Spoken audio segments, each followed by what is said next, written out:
Hey everybody, welcome back. We are finally at the stage to start laying a few pieces of track.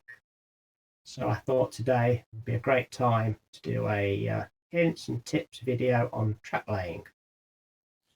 So this video is aimed at the complete beginner. So there's two different types of track. You've got your traditional set track, and you've also got this, which is your flexi track. Now, get ready, rivet counters. I'm not a huge fan of using flexi track for curves. Even when using the correct track set of tools and spacers, I'm not a huge fan of it. So that's the rivet counters attacking me now. Flexi track's more prototypical than set track. Load of rubbish. Right. So, as I say, I'm not a huge fan of using it for curves, even when using the correct tools. I know a few other YouTubers that have had issues with it. They've had to take it out and use set track. But there is a lot of people out there who do use flexi track and have had no issues. But this video is just my personal opinion. So what I'm going to do is have set track the curves and then use these huge long pieces of flexi track for long straights. Now when doing this, you need to make sure that you are buying the correct flexi track, because set track is code 100, which is the height of your rails. So the correct flexi track for me is SL 100. Now both are made by Pico. There's nothing wrong with using Hornby set track. I would avoid their points, but as I say, most of this will be done in Pico. Now it's a good idea to, whenever you're laying your track, is to get it out of the box and to put it down in the area that you're intending to lay it, so it can get up to temperature. You will be surprised how much your track can expand and contract during the hot period or in the cold winter. Same as when you're laying a laminate flooring in the house. You get all the planks out and you leave them out to get up to the correct temperature. So it's really a good idea to get all the pieces out, put them in roughly in a place where you want it, and then leave it for a day or two to get up to the correct temperature. Track, new or second hand. Now personally, there is nothing wrong with buying second-hand track as long as it is in good usable condition, and most importantly it's nickel and not steel. If you buy steel track, the old stuff, you'll be cleaning it every few days, so always buy nickel. Now if you're at a market, car boot sale, you see some, best thing to do is test it with a magnet. If it's steel, the magnet will stick to it. If it's nickel, the magnet will not stick to it. Now, points. Buying second-hand points is a bit of a lottery. Sometimes you can get a really good one, and sometimes you can get a bad one. If you can afford it, buy brand new points. If you're like me and you're on a budget, then second-hand is the way to go. Personally, I've had running issues using the Hornby ones, so I always buy Pico ones. Instant Frog, Live Frog is your choice, but I always buy the Pico ones, and where possible, if you can afford it, try to buy the ones with a bigger radius. I've had a lot better running using those than the standard set track ones. Securing your track down. There's three different ways. You've got your traditional track pins, or you could do what I call the Charlie Chadwick way, which is to glue your track to the baseboard, or my way, which is to use tiny little track screws. Now, I used to use track pins, but a couple of years ago we had a really hot summer and some of the track actually started to lift up when I used track pins. Now you can do the Charlie Chadwick way, which is to glue it down. I think Charlie uses copy decks, which looks better, but for me personally I prefer to screw the track to the baseboard.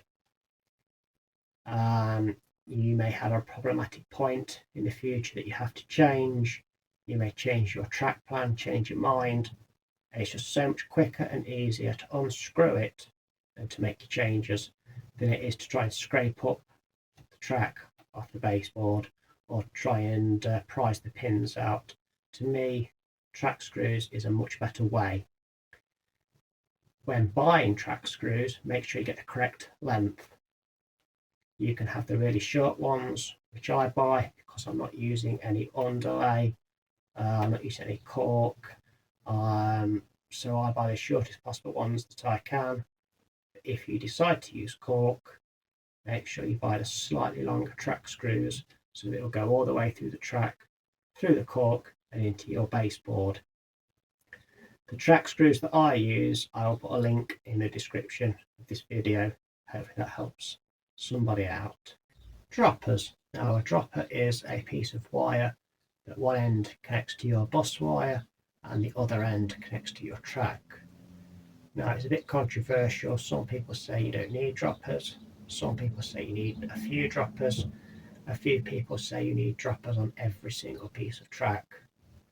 Now personally, I think you need more droppers. The more droppers you've got, the better. I would say for my layout, 85–90% of the track will have a dropper.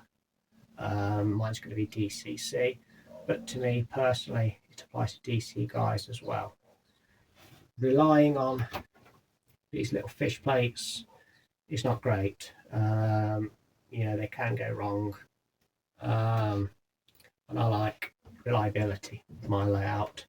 So what I do is I solder my dropper wire to the track, and I'll show you how I do that now. So what I've done, cut some of this sleeper webbing and then soldered 2 wires directly to the track, so the track power will pass directly to the rails. Now I have found it easier to use a soldering iron with a fine point, little bit of flux and some good quality solder. It's a little bit easier when you're doing set track because you have these exposed areas here, so rough them up with a needle file and solder directly to there. My railway will be red positive to the outside, black to the inside. Now to anyone out there who's struggling understanding model railway wiring, anything like that, the gauge of the wire they're using, if you Google the name Brian Lambert, very clever guy, he's got a great website, and he'll explain things much easier than I can. So let's start laying some track.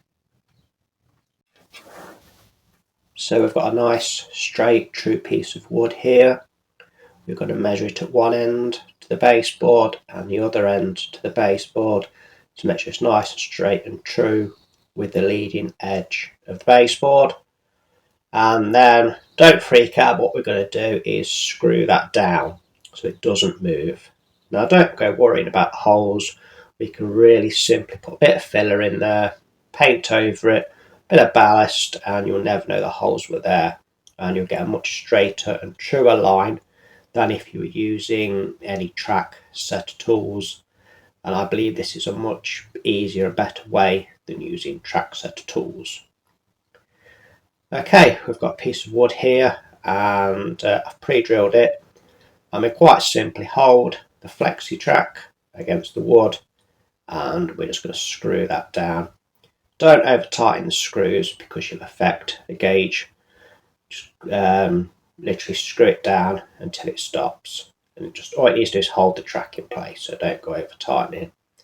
And what you're left with will be something that's nice, straight and true, and you'll get a much straighter line than using any track set tools. And this is what I've done for all the straights to make sure they're all nice, straight and true. So if you look at this final picture, you'll see it is all nice and straight.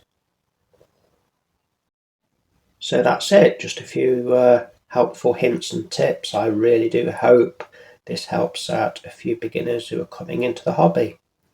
Thank you everybody for watching. Please hit that like button and I'll see you all again in the next video.